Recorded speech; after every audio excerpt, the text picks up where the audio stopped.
I chose Wizer because it is a good source of technology, and instead of actually doing paper and pencil tasks, the students can do it online, and the feedback comes directly to the teacher.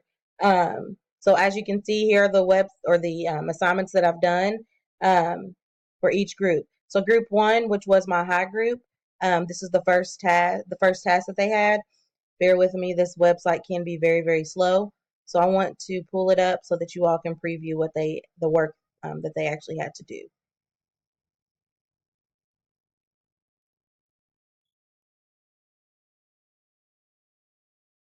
All right. So group one, they had to figure out what's the cause and the effect. So what they did was they read a passage, and as you can see, the question is here. Well, actually, the directions. They can listen to the directions there. They read this passage here, and then based on what they read, they were able to fill in the cause or the effect. So I gave a cause, and they would have to fill in the effect, or I gave an effect, and then they would have to fill in the cause. So that was the first task that they had to do. The second task that I gave for them was actually a matching task. And again, bear with me because this website can be very, very slow. So let me see. Their cause and effect match is right here. Let me pull that up. Give me just a moment.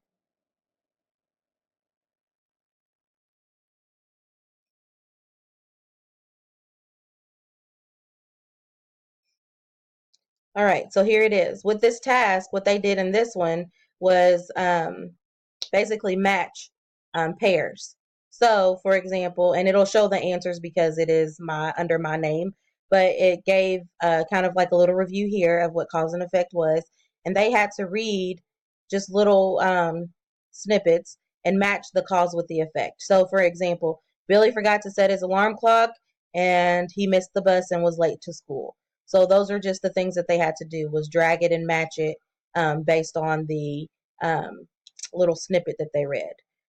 So for group two, they actually had something a little bit different. What's really cool about this website is you can actually record, um, insert videos, anything like that that you want for them. And since many of my low students are reading on a kindergarten level, I created a matching activity that was more appropriate for them. So give me just a moment and I'll pull that up.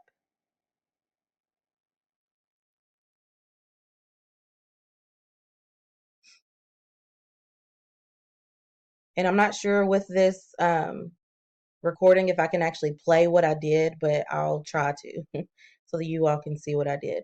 All right, so give me a second here. They basically had to match the, or yeah, match the pairs. Um, if it'll go down, there it goes. Okay, so as you can see here, they can play that. So let's see. Okay, so that was one of the causes, and this would have been the effect. So they can actually listen to it and match it that way. And I did add some where they could actually read, so they just weren't specifically only listening. So they were able to read very, very basic things and be able to match the cause with the effect. Another one that I don't really think that they got to, and I did add this in my reflection, was to incorporate videos, which I did. I added a few videos of like basketball games, game winning shots, just movie clips, things like that. That were more real world for them. So here this is, and I'll show you that really quickly. This was group two, the second activity that they had. But we ran out of time, so we weren't able to get to that one on that day. So give me a second and I'll try to preview that one for you. There it goes.